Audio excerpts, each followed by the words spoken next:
welcome. Welcome to those of you who I can see your lovely faces. Welcome to those of you who I can't see your lovely faces. Folks are going to continue to sort of filter in, but we'll go ahead and get started. It is 10:30. My name is Joanna Zimring-Towne, and I'm a coordinator for 3CSN. I'm also a faculty counselor in the LA Community College District, and I manage the LA Community College, LA College Promise program.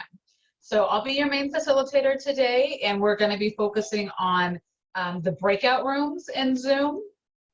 So before we get started, I'm going to introduce Devon, who is the co-host and support person for today. So Devon, if you can introduce yourself. Yes, hey everyone, welcome. Happy Tuesday. We're happy you're here. Please go ahead and find the chat room and type your name, email, college, and role on your campus. We are recording this session for later review, so if you're interested in going back and listening to this and getting our FAQ, we will send you all that, but we do need your name and your chat and your email in the chat box. In addition, in order for this to go nice and smoothly and to let Joanna kind of go through what she's planned for us today, if you have any questions that arise about the content of the session, please go ahead and place those questions in the chat room as well, because that way she can continue to go ahead and go through all of the information she has in store for us. And perhaps your question may be answered. If you have logistical stuff, I'll be managing that as well. And then we will have some structured time for questions and answers towards the end. So again, we're so happy you're here. Thanks for joining us on this lovely Tuesday. And Joanna, take it away. All right, wonderful. Hi, everybody again.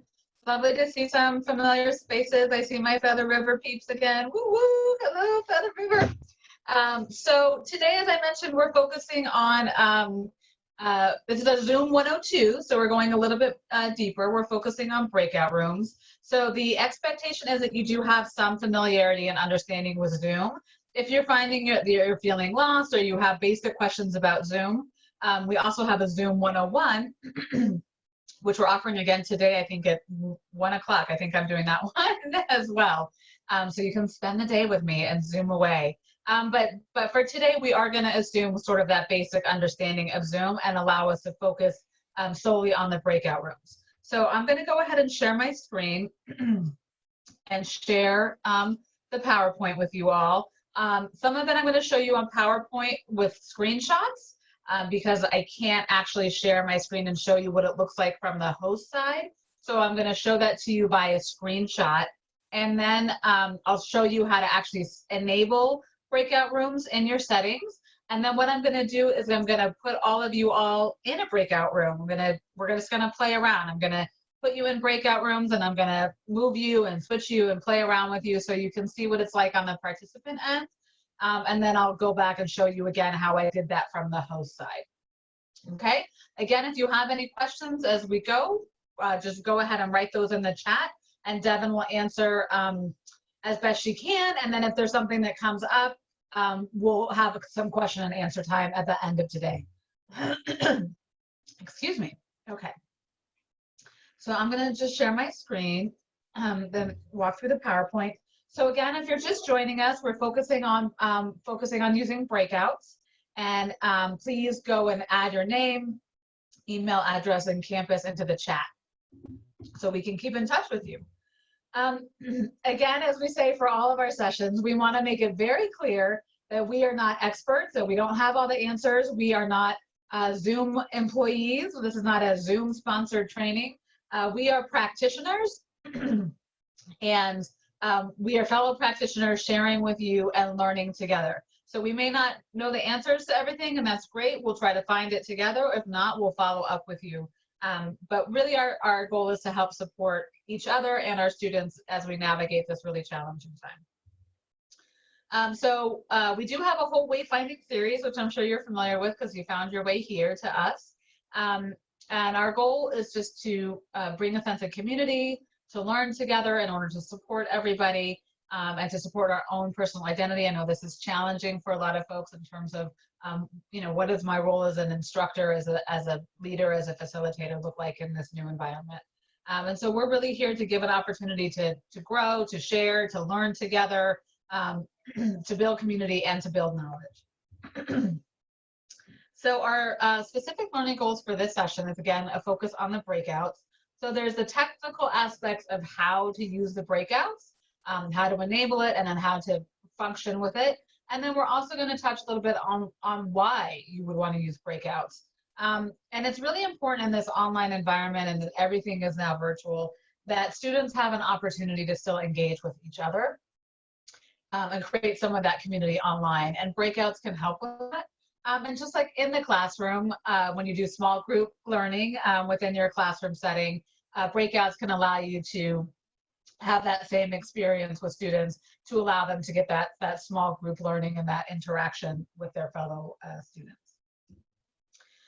So as always, with 3CSN, we like to start with some community agreements or some norms. So these are the community agreements that we're working on, working with, I should say, right now, as we continue through this online wayfinding session. I'll give you just about a minute or so to look those over. If you have any that you would want to add, so as you've been attending any of these 3CSN sessions or other webinars and things that have helped supported your learning that may not be reflected here, feel free to go ahead and write those in the chat, and we'll add those to our community agreements going forward. So I'll give you a few minutes or a minute to look at that, and then I'll ask Devon if there's anything in the chat.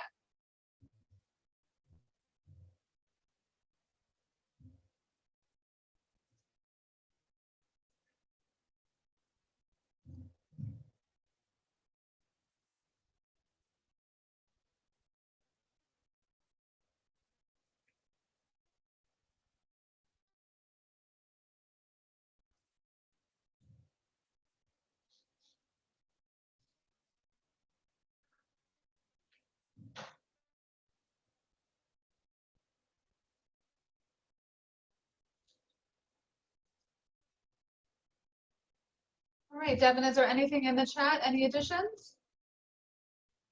She says no. Okay, so onward we go.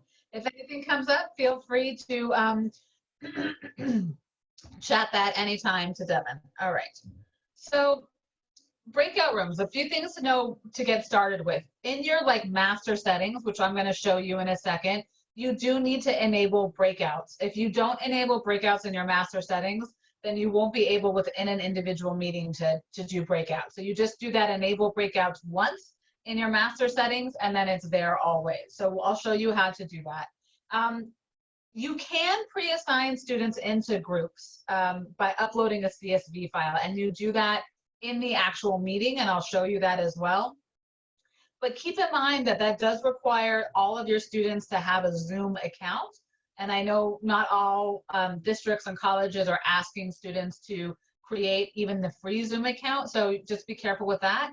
The other thing is you have to know the email address that they have associated specifically with their Zoom account in order to do that, because otherwise it's not going to recognize them when they log in.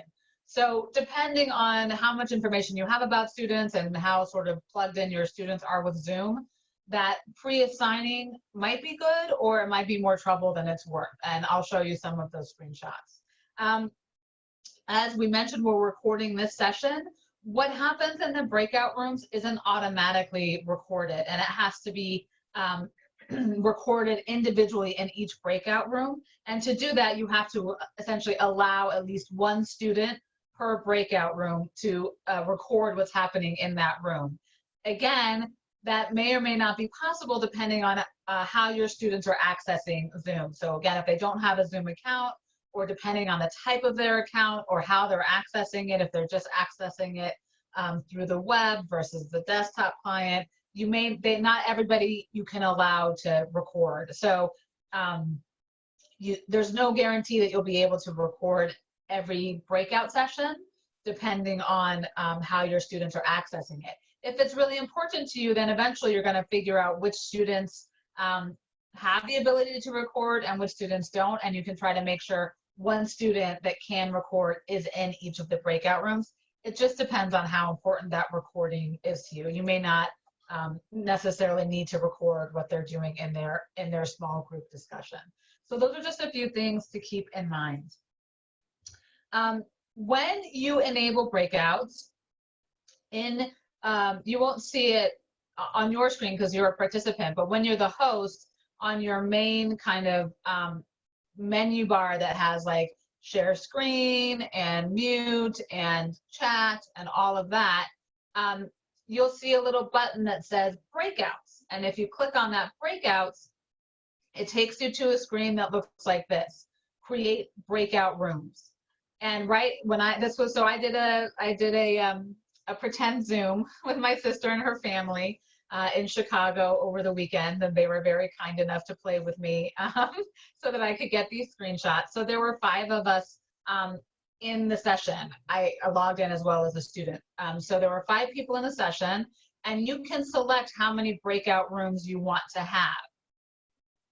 So I just selected 2 breakout rooms, and then it tells you that for that many breakout rooms, based on how many participants you have, you're going to have 2 to 3 participants in the room. So you don't have to do the quick math. It does it for you. If you have a lot of students in your class, it will tell you basically per room based on your participant numbers. And then you can automatically or manually assign the rooms. If you manually assign the rooms, it's going to give you, well, so if you automatically assign the room, this is what it looks like. So I have breakout room 1 and 2, and it just automatically put folks into the rooms. If you manually assign the room, it's just going to show breakout room 1 and breakout room 2, and there'll be drop-down menu, and you can actually specifically say, I want this person in this room, and this person in this room, and this person in this room. Depending on how many students you have, that might take you a little bit of time, and it depends on how important that is to you. If you do automatically assign the room like this, you can see that you can move people around. So if you kind of hover next to their name, you'll see this move and exchange. And then if you click to move to, you'll see how it shows you right here. I can move that person. I only have the option of breakout room 2, but had I had 10 breakout rooms, I could move that person to any. They would all show up here. I can move that person to any breakout room. You can also exchange. So for instance, if I wanted to exchange Aaron with Julie, I could click exchange, and then it'll give me all the participant names, and I can say exchange with Julie. So this is what it looks like on the host side.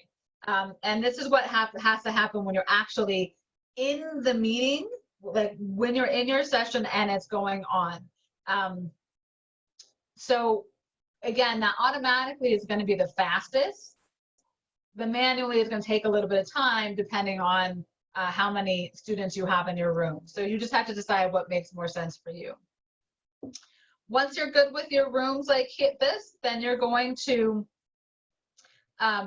open all rooms. So this is what it looks like. Under the options menu, you have these other options. So move all participants into breakout rooms automatically. That means as soon as you click open all rooms, everybody goes to their breakout room. They don't, it's just gonna, and I'll do it to you guys, and you'll see what the experience is like, but you're just gonna go like into cyberspace and be in a breakout room. If you don't click on that and you click on open all rooms, you'll get a little invitation that says the host has invited you to join breakout room 1, and you as the participant will say, yes, I would like to join. 6 to 1 really doesn't really matter. It's up to you. If you don't want that, essentially it gives them the opportunity to not join. If you don't have that clicked, if you don't have this clicked, move all participants, but you'll see the experience. It can feel a little bit invasive to just be like moved and to not have any agency to move yourself. But I'll do both experiences for you so you see what they feel like, and you can decide for yourself, which one you want to use with your students. And at certain times you might want to use one, and at certain times you might want to use the other. It's entirely up to you. Allow participants to return to the main session at any time. So again, if you have this clicked, then your students can leave their small group anytime and come back to the main session. So if you don't want them to be able to do that, if you want them to be in their small group and not be able to come back, then you would not want that clicked. Now, there are some students, because of the way their Zoom account is configured or how they're accessing Zoom, that actually can't be put into a breakout room. So you might need to use like your main session, like this session, as the breakout room for those students, because they have to stay in the main room for whatever reason, the way that their Zoom is configured, or certain operating systems. Like, it does say that if the students are accessing it from a Chromebook, they can't be put into breakout sessions. But my nieces were both using their Chromebook when we did this trial run over the weekend, and they were able to get in. So again, I'm not a Zoom expert, so I can't say specifically what students might and might not be able to get into a breakout room. But if they can't for some reason get into a breakout room, then you just use the main session as their breakout room. And in that case, you definitely don't want to allow participants to come to the main session, because then they're essentially coming into somebody else's group. You can choose if you want the breakout rooms to close automatically. So say, okay, I'm going to give you guys 10 minutes to talk. You put the 10 minutes in there, and you don't have to even keep time, whatever. It's just going to automatically return everybody to the main session after that 10-minute time period. And then you can ask to be notified when time is up.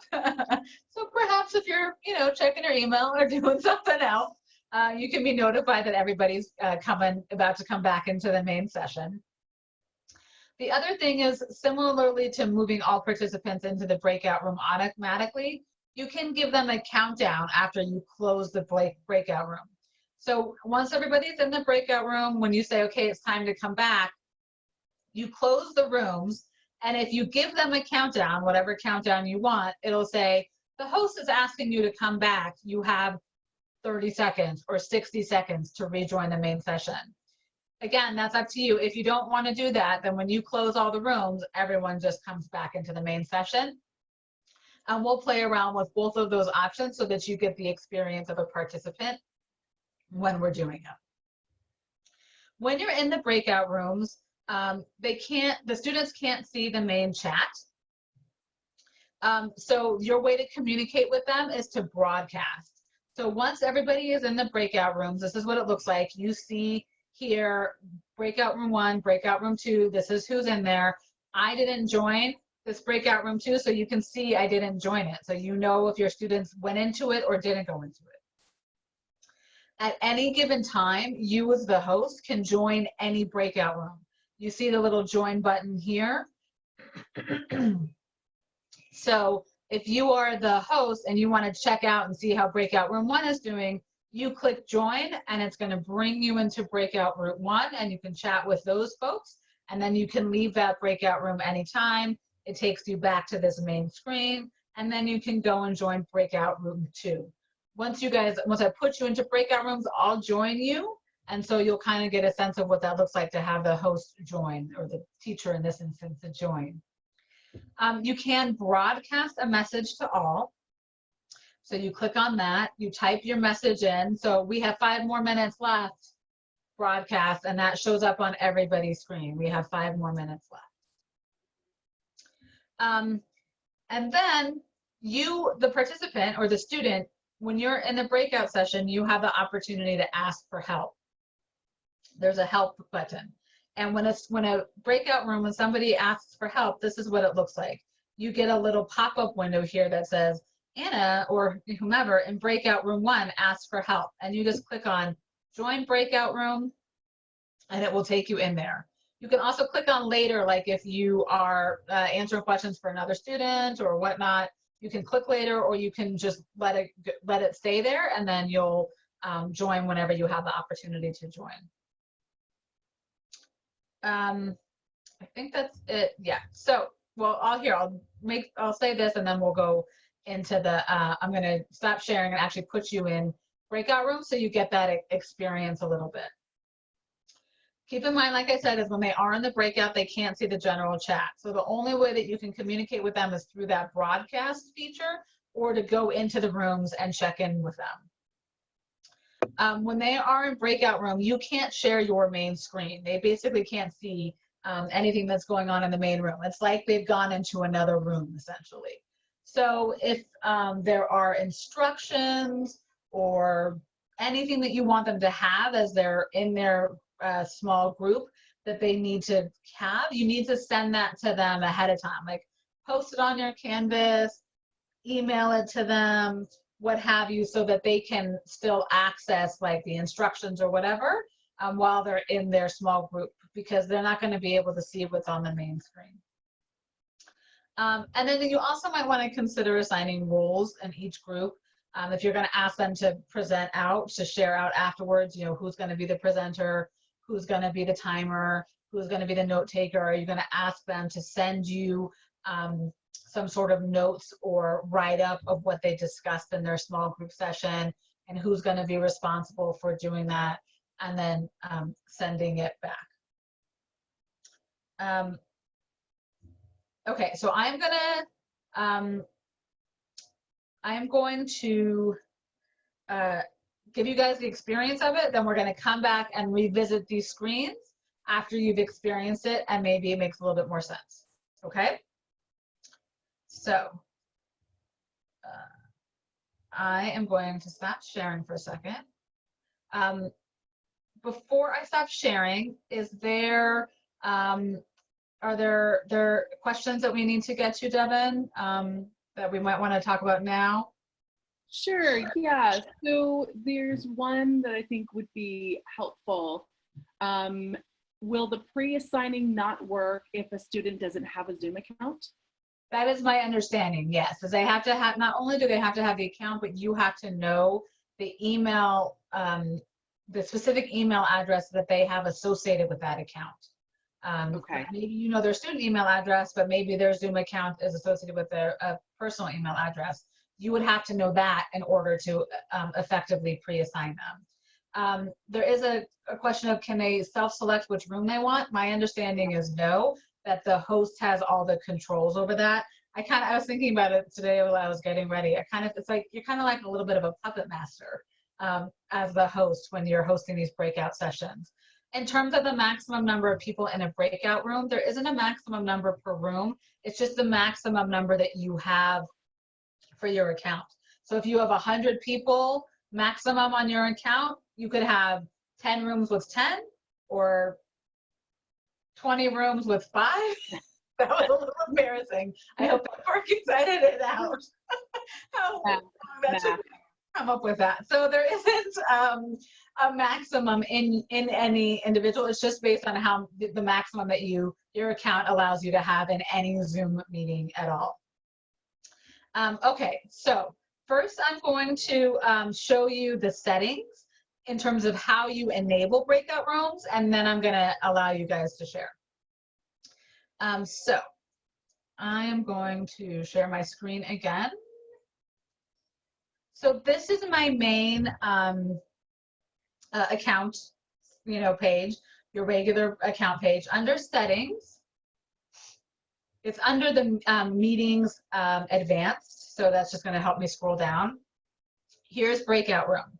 So allow hosts to split into smaller rooms. You need to have that enabled. Once you have that enabled, then that's your master setting, and you want to allow hosts to assign participants. So you want to be able to assign. So you want to have both of those things selected on your master settings, and then you'll have the opportunity to have breakout rooms in any of your meetings. I'm going to show you when I click on schedule a meeting. Sorry, I'm going to go to a new meeting because I want to show you where this shows up. So because I have breakout rooms enabled, down here are the meeting options at the very bottom. It says breakout room pre-assign. And this is where you can pre-assign if you have that information. So you would click on breakout room pre-assign, and then you can either do it manually. Did you guys see the pop-up window that says breakout room assignment? Okay. So you would then create your room, breakout room 1, breakout room 2, etc. and you would add participants. The other thing that you can do is you can import it from a CSV file, and then there is a template here. Can you see the Excel spreadsheet? Okay, so this is the template, pre-assigned room name, and then the email address of the student.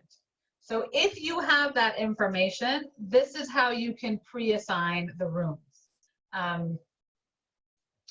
So just going back here. So this is how you can pre-assign the rooms, but you have to have that information. And then Zoom has a great resource if you just go to the regular support page. I'll show you support page. And you just click on breakout rooms here. This managing breakout rooms is really like a step-by-step, and it walks you through a lot of what we're talking about today. So there you go. So I'm going to stop sharing, and now I'm going to put you all in breakout rooms. Are you ready? Woohoo! It's going to be really, really fun. So I'm going to play around with you guys. Obviously, if you were, if this was a class, you would be giving the students instructions on what you want them to be doing in their breakout room. You know, take 10 minutes and discuss chapter 1 of Henrietta Lacks. I just came up with a random book. Good job, Joanna. Thank you. I love them.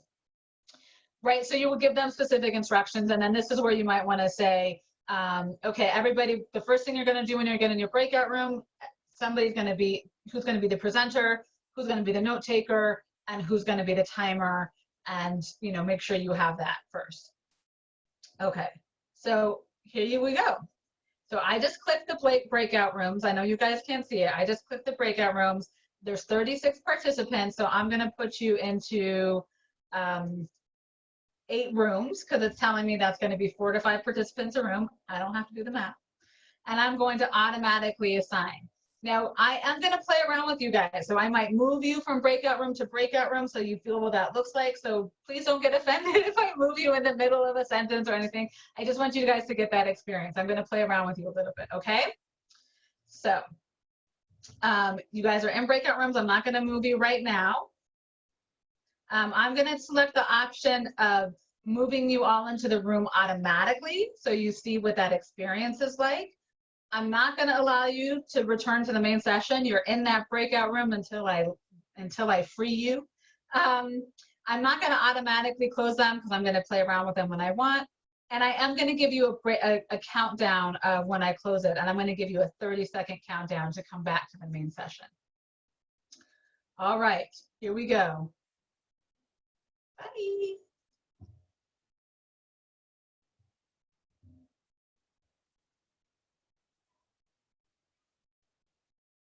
So welcome back. Some folks are still on their way. So I now see a screen that tells me in each room who's back and who's not.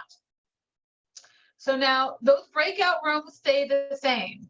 So on my screen, I still see the 8 breakout rooms, and it's the same as what you guys just left.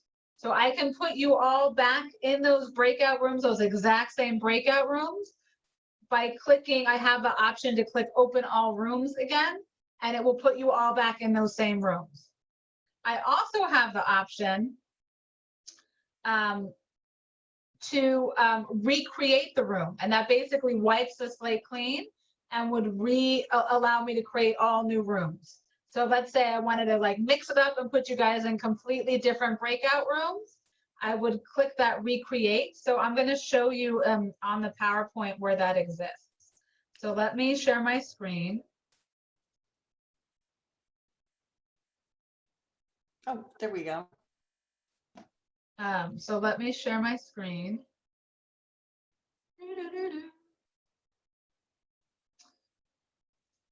Okay. So, so again, this is what it looks like when you guys are in that breakout room. You guys saw I broadcast a message to you all. You saw where those messages were at the top of the screen. So once right now, if I were to click on my breakout rooms control, this comes up, and it comes up with those same breakout rooms. And I can just click on open all rooms again, and it's going to put you back in all the same rooms. Or I can click on recreate, and it's going to give me the option to do new rooms if you want to mix people around a little bit. So you can take people in and out of breakout rooms. You can keep them in the same breakout. So small group discussion for 10 minutes. We're going to come back. We're going to chat about it for 15 minutes, whatever. I'm going to put you back in your groups, and you're going to go on with step 2, right? You can do that. Or it's, okay, we did that, and now we're going to come back together. I'm now going to put you guys in different groups, and you're going to have the same conversation with different people.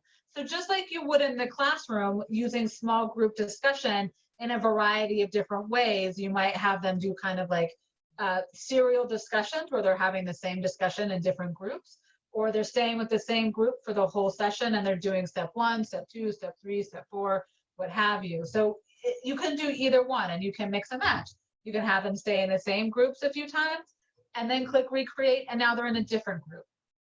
So it's really however it is that's going to work for, or what, you know, what you're wanting to happen in terms of your learning objective. I'm just looking at that a little bit.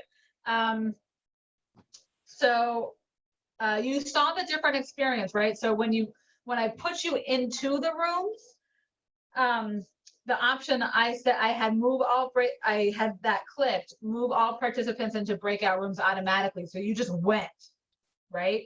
But when I asked you to come back, I gave you this countdown. So it sort of invited you to come back, and you had a little bit more choice. You said, okay, I'm ready to come back now. So if you don't click the move all participants into breakout rooms automatically, you get like a little invitation to join the breakout room. And I'm going to show you what that looks like in 1 second. Those breakout rooms we're going to do really quickly, and I'm going to pull you back out so that we can answer questions. So with the chat, you can still see the master chat when you're in the breakout rooms, but when you type in, I believe only the people in your chat can see that, whatever you're typing. So if you're in group 1 and you use the chat, only group 1 can see that, and the host can see it.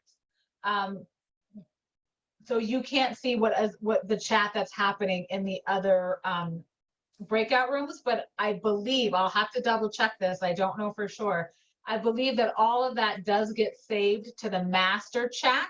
So when you have that chat saved as the host, you'll get all of those chats. I have to double check that. I don't know for sure, but that's my understanding. The other thing is, in terms of recording the breakout rooms, I'm going to stop sharing my screen for a second. Sorry, I had a hiccup. So when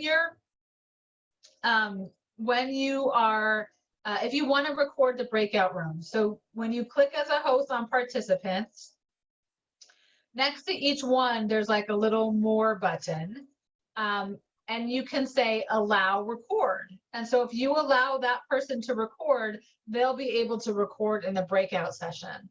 Now, I'm just kind of looking at some of you. It looks like most of you, the way you're accessing it, can record. So I haven't found, a couple of times I've seen it where not everybody can. They don't even have an allow record option for me to allow them to record. But once you put everybody in the groups and you see where the groups are, you can then say, okay, pick one participant for each group and allow them to record if you want them to be able to record what happens in the breakout room. The other thing is, just like what happens in a small group discussion in a classroom, you don't necessarily know that, so you can have them just report out, right? Because you're not in every single small group in every single session. Okay, so let me, so some people had fun. That was good. I enjoyed. I'm glad. Question: can we send a different Google Doc to the different rooms? I don't think that you can. I think that you would need to give them that option ahead of time. So like group room doc, group room doc, like on your Canvas shell or something, you can. So when you as the host, when you post in the chat, everybody else could see the chat. So you could potentially post like group one Google Doc here and put that link there, and group one would have to know to click on that, and then group two, etc. You were asked to join and it did not adequately add me in on a Chromebook. Maybe that's why, because you're on a Chromebook. I did, like I said, I had read initially that Chromebooks can't join chats, but it seemed like everybody was able to join the breakout room. So however you accessed your Zoom today, you were all able to get into a breakout room. Another thing to keep in mind is that if somebody enters your class late, they're going to go into the main session, and you get a little notification that they don't have a breakout room, that they're unassigned, and then you can just assign them to a room. So there were a few of you, I don't know if you're still here or not, that joined the session after we had already broken up into breakout rooms, and I get a little notification that says they're unassigned, and I just quickly assign them to a breakout room, and they went into a breakout room. Okay, in terms of the allowing report, it's not on the master settings, it's on the participant list. So you would click on your participant list, and you all can see everybody listed on the participant list. When you click on participants at the, for mine, my menu is at the bottom of my screen. It's also where I see chat or where I see share screen. There's one that says participants. If you click on that, you'll see the list of the participants that are here. And as a host, I have a more button next to every single participant. And that more button allows me I can make somebody a co-host. I can record, I can rename somebody. I can change all your names. You have a lot of power actually as like a Zoom host. Like I said, it's kind of like a puppet master, but that you're not going to see that on your end. So what I would say is the most important thing is that you practice this. Practice this with your colleagues so that you can see it from the host perspective, right? You just had the participant perspective. You know what your students are going to experience, which is good because now you can know what they are and you can tell them how to ask for help, and you know that experience of going in and out of a breakout room. But you want to practice it with the host controls, and the only way to do that is to set up a practice meeting with your colleagues or your family or your friends, and puppet master them through the breakouts and kind of practice what that looks like. As a host, can you see what is being shared on the breakout rooms? No. So as a host, unless you choose to join a session, you have no idea what's going on in there. It's just like they're in a whole other room, and you have to walk into that room and see what they're doing.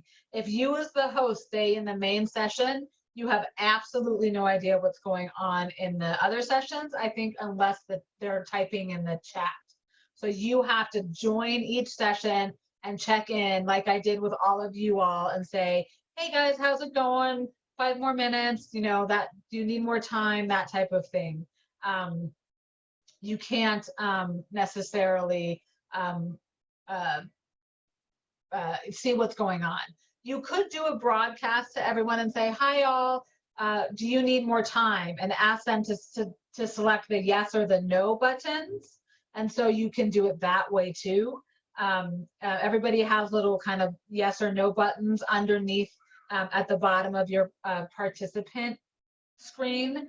You have an option to say yes or no, ask the presenter to go slower or go faster, or a couple of other things. You can give a thumbs up or a thumbs down, that type of thing. So that's another way to get feedback, is asking the question and then they just do their yes or no in the chat, and you as the host can see everybody.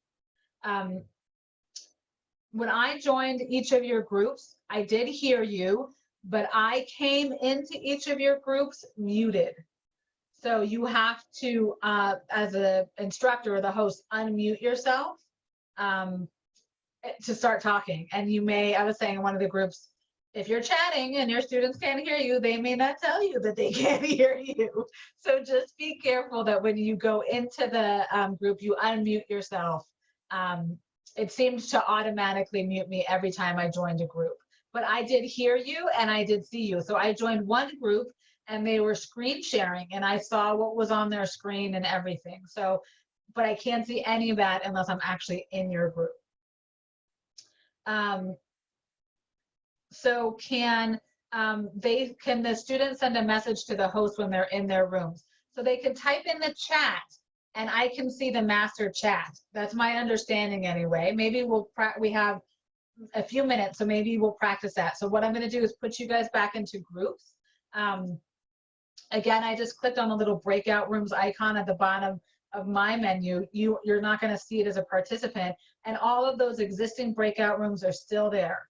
So I'm going to click on recreate. So you guys are going to go into different breakout rooms just so you see what that's like. And I'm going to do actually 10 breakout rooms, and you're going to have 2 to 3 participants per room. Okay. So I'm just going to do that really quick. So what I would like you all to do is, if at least one person per room, if you could, once you get in there, if you could type in the chat, and then we'll have a better sense of who can see what on the chat. Okay. So I'm going to put you in your rooms. This time I'm gonna invite you to come in rather than move you in automatically, so you see what that's like. And then I would like you to all to ask the chat. There are some concerns. There's some questions about Zoom bombing and the screen share and all of that. We'll get to that after we do this little bit. Okay. All right. So now you should all be getting an invitation that says, you've been invited to join this breakout room. And you can say, oh, thank you so much. Yay. Hi all, welcome back. So I could not see I stayed in the main session and I could not see any of your chats. So if you were in your breakout rooms and you were chatting, I could not see it. I think only the individual breakout rooms can see the chats. That's what I'm taking from this. Did you all, I did type, hey all, can you see this chat? Did you all see that? No, yeah. So I don't think that there is any communication between the main session and the breakout rooms, or the breakout rooms with each other. I think it's self-contained within each room. So if you wanted to save the chat, you would have to click on, they would have to save the chat while they're in their breakout room. The individual students, like as the host, I don't see everybody's chats in your breakout room. So we only have 2 minutes left. So really quickly, a couple of things is, if you do not want students to share their screen in the chats, then you would do the same way that you don't want them to share their screen in the main session. You would go into, when you're the host, next to share screen, you have a little arrow button, and you can click on that arrow button. It says, and it gets advanced sharing options, and you can choose to only allow the host to share their screen. And then that carries over into the breakout room. So if you don't want them sharing their screen in the breakout rooms, then you would keep that enabled. If you do want them to be able to share their screen in the breakout rooms, then you would have to allow participants to do it. And you can change that setting throughout the meeting. So in the main session, you don't want them to, so it's host only. And then in the breakout rooms, you switch to participants can share. So again, there are some small numbers of experiences anecdotally with students sharing inappropriate content and not being the wonderful students we know them to be. You know your students, you know your class, you know if that's going to be an issue for you or not, and how strict you or your college or your district is asking you to be with those sessions. But in the small groups, there might really be a reason that you would want them to be able to share their screen. So again, it just depends on the learning outcomes that you are wanting them to do. Because remember, there is the whiteboard feature too. So in the small group session, you might want them to be working on the whiteboard, and then they can share that whiteboard and send you that PDF. You know, maybe they're doing something together. So there might be real learning value in allowing them to share their screens in the small group session. So it's really just about what that learning objective is for you. We are at exactly 11:30. I apologize if we did not get to all of your questions, but I think we got to most of them that I can see. Devon, were there any, I may have lost my Devon. I don't know where she at. Oh, she's still here. Devon, I don't know if there were any questions that we didn't get to earlier that you saw. No, I think that you did a great job. And I think that if there are any other things that kind of got lost in the chat cycle, just to let you all know that we are compiling an FAQ. And so we will be adding in this session today into that FAQ. I'm going to put that actually into the chat box, but other than that, we're good. Yeah, and so I think we'll probably, right now we don't have another session until next week, but we might add a session for later this week. So just check the 3CSN wayfinding webpage for that. And really the best way is to practice it. And once you practice it, you'll learn a lot more things and you can play around with it, and it'll feel much more comfortable. It's a great tool. It can be a really powerful tool for having your classes. If you're doing synchronous learning where you're all together in class. So we want to say thank you so much. We hope you enjoyed the session, and we'll offer another one. Thank you for the claps. That's very cute. We'll continue to offer these as well as a Zoom 101 basic. So if you need that Zoom 101 refresher, we'll continue to be offering those as well. So thank you so much for joining us. Have a happy rest of your day. For those of you celebrating Cesar Chavez Day, happy Cesar Chavez Day. We'll see you at another Zoom. Thank you, everyone.